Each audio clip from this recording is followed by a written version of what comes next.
welcome to this episode of the Voices for Voices TV show and podcast.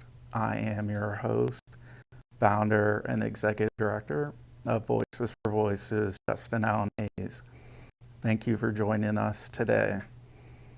Today, the day of taping, day of filming, was a historic day in the United States of America. We had the inauguration of the 47th President of the United States, who also was the 45th President of the United States, Donald J. Trump. It was historic in so many ways, and we'll get into how that impacts Voices for Voices and why we are sharing this information and content with you and your fellow brother and sister here in the United States and abroad. It was the 60th inauguration. Inauguration happened every 4 years, and the way presidential politics and rotations go. And that transfer of power officially happens at 12:01 p.m. Eastern Time, Eastern Daylight Time, however you want to coin it. And it was just a truly historic day for so many reasons. One is January 20th, 2025. It's Martin Luther King Jr. Day, where we reflect on Martin Luther King, his life, his legacy, and to have an inauguration of a president on the same day as Martin Luther King Day is historic. It happens very few times if we look over the course of history. And one of the famous lines that Martin Luther King said is, "We're going to judge each other on the merits, the content of our person, not the color of our skin." And that is very important, not only on Martin Luther King Day, but on all days, that we should be looking at individuals on the content of their quality, not looking at anyone based off the color of their skin. And that's important for us to think about. Look at merit, look at individuals as what they're bringing to the table, the content of their character, not the color of their skin. And so that touches on Voices for Voices, that we strive to talk about individuals and the content of their character, not the color of their skin, not their beliefs, their religion, non-religion, whether somebody has been incarcerated. Uh, we look at individuals as individuals. So that was a very historic aspect of today that President Trump was bringing back to the table. That we're not going to be, again, we're not going to be looking at each other based off the color of our skin. We're going to look at what are we bringing to the table, the content of our character.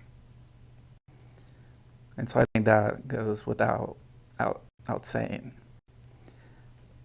As we move on, it struck me,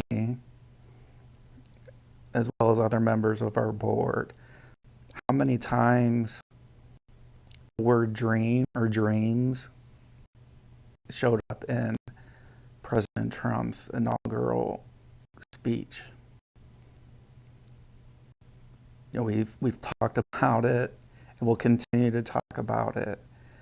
That, you know, Voices for Voices, we are dreamers, we are individuals, a group of individuals that have dreamed and will continue to dream as we go forward in our own personal lives and as we come together here with Voices for Voices. We rewind the tape all the way back to our first TV episode in the beautiful Hudson Community Television TV studio, where the guests that we had were my mom and dad, my mom Helen, my dad Patrick. And one of the areas that we talked about way back then, and we're talking about right now, and we'll continue to talk about, is dreaming. Given the ability to dream to ourselves, to our children, and to all who come in contact with us. I remember growing up, and I would be asked, Justin, what do you want to be when you grow up? As almost all of us probably, excuse me, have been asked at one time or another. And I mostly remember responding with the answer of, I want to be an astronaut. I wanted to get on the space shuttle at the time, go into outer space and explore. And as I grew up and continue to grow today, even at 43 years old, we never stop growing, we never stop learning. There have been times along the way of my life that I may have lost track of dreaming. We talk about different accomplishments. Well, I accomplished task A, B, and C. Now what do I do? How do I put all that into practice? And while internally, I was not sure how the dream would manifest itself, what was a constant was and still is my parents giving me the room, and I don't mean, you know, give the room. It sounds like get the physical space. That's one way to look at it. And then the other is in the mental side of being able to use some of my headspace to think, to dream, and while at times I have struggled throughout my life, and that I've struggled, and why this is important. Number one, I wanted to have my mom and dad on because, as I mentioned many years ago, I received a card in the mail from my mom. It had Mickey Mouse on it. It said, if you can dream it, you can do it. Something along those lines. And that was well into my late 20s, probably early 30s, that I received that piece of mail. And that, I think, really reignited the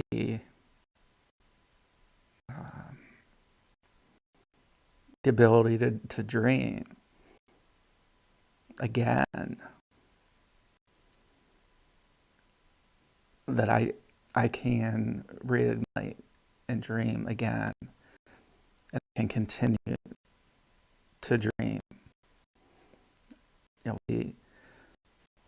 We've heard all kinds of stories about individuals and the different ages that they were when they founded and started an organization, and they made an impact in one way or another.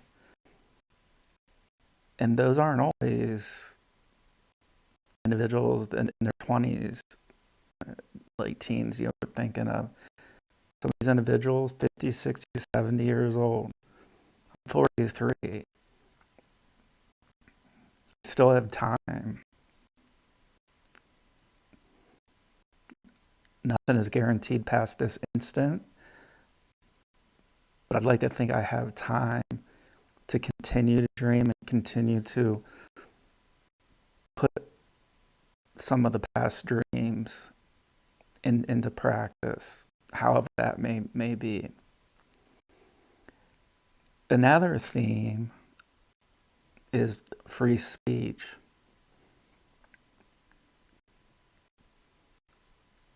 We, as Americans, are afforded the ability for free speech. So as I'm coming to you on some platform, some video platform, some audio platform, streaming, podcasting platform, there have been times, and I've not spoken really publicly about this, because I wanted to give the opportunity to be proven wrong. And what do I mean by that? Voices for Voices on at least one level, possibly two or three. We've been censored. What does that mean? Well, Justin, you just talked about free speech. Voices for Voices has free speech. You have shows, you have content, you have events, you have a walk. What are you talking about? So, algorithms. It's a fancy word, but not all of our content that you and I put on a social media platform, is seen by all of our followers or individuals or organizations who may benefit from your content, our content. When we see individuals have a post, have 2,000 followers, and have hundreds of engagements, post after post after post. I'm not talking about one post. Individuals, organizations, they're posting potentially every day. And so we see those analytics, we see those statistics. And then we look at, we turn the mirror on ourselves. We know we are making a humongous impact. Even when I feel down, even when I feel extra depressed, useless, like we're not, we are. And on one particular platform, I have 30,000 connection followers. I'm not going to call out the platform and what the name of that is. And so we have what some would say, for the average person, pretty solid following. When we make a post, and I'm talking over the course of time, not one particular post, not two particular posts. Over the course of the last 4 years, right, Voices for Voices was born from an event to an organization to a registered organization with the United States Patent and Trade Office. And when we make posts of solid content, solid guests, with the true goal of helping 3 billion people over the course of my lifetime and beyond, and our posts just as good, if not better. As time has gone on, our posts have gotten better and better and better, as we all do, right? With experience, we learn, we get better. I'm better now than I was a year ago with shows. And so this censorship thing kind of rears its ugly head. And so the times where we're getting 100 views on a particular post when we have 30,000 connections, followers, doesn't make sense. Doesn't make sense to me. Doesn't make sense to anybody if we look at things just at the base level, the ground level. So yes, Voices for Voices has been censored. We have been dropped to the bottom of the algorithm, and we have been censored. So that's why today, whether you agree with President Donald Trump's policies or what he tweets or what he puts out on True Social or how he speaks, what I care about, what our organization cares about, is free speech. And so when that is mentioned in an inauguration speech, to set the tone for the 4 years he's in office, we can't help but think that this censorship will end.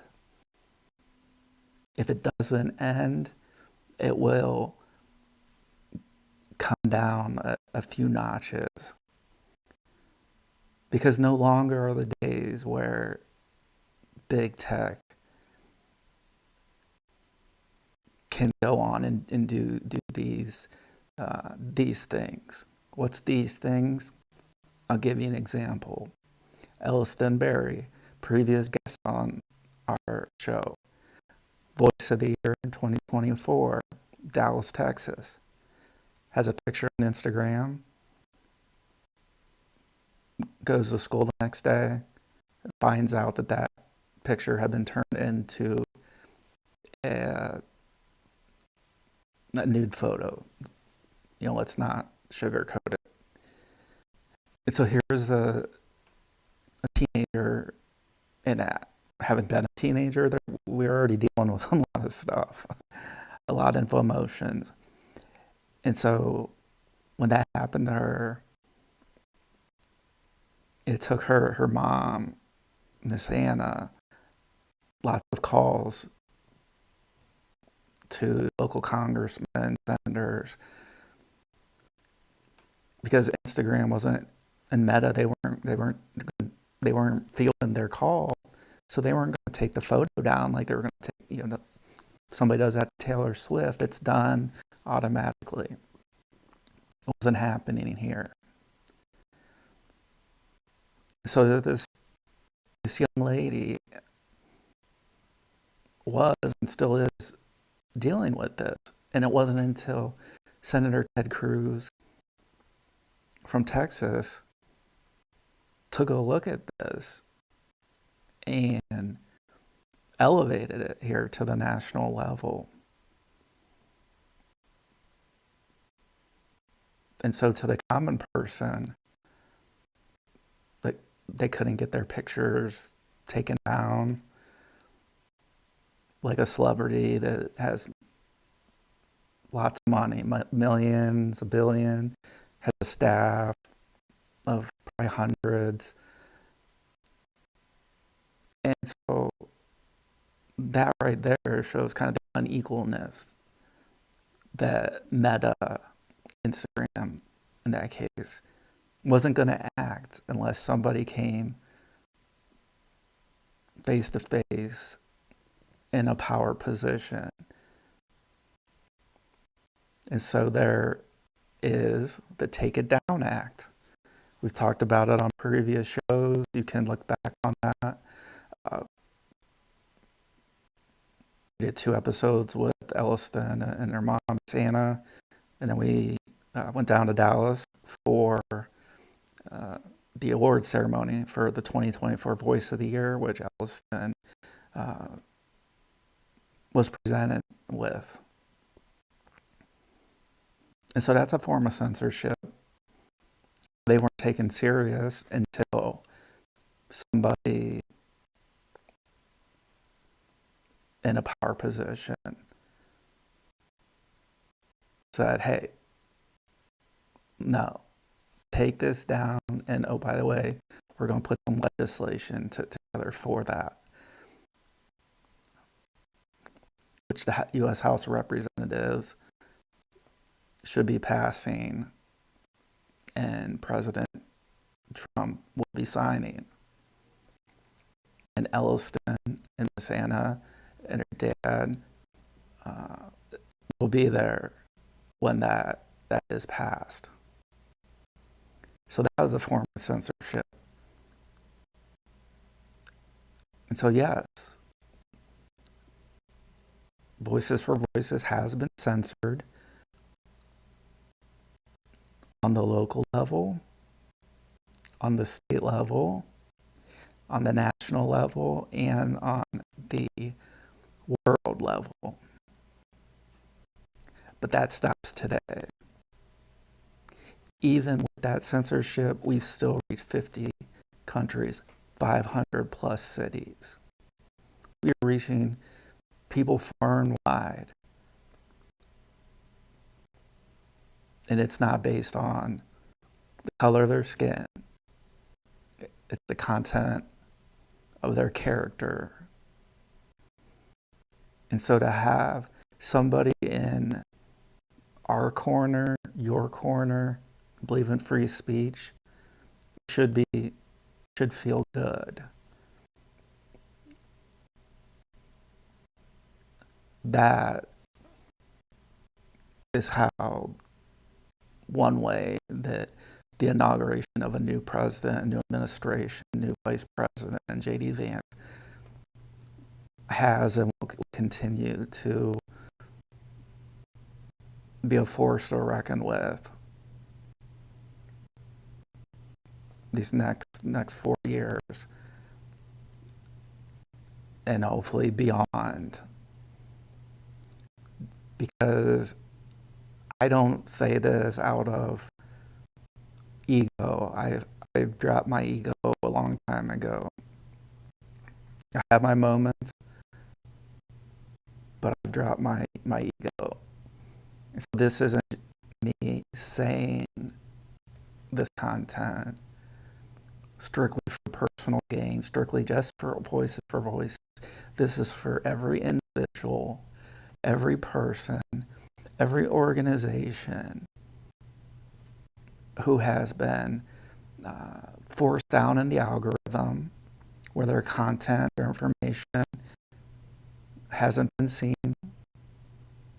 to be able to have the success that when you put in the work and you have a mission to truly help others. And for a term that you may know called shadow banning. So censorship, shadow banning, we feel are one and the same.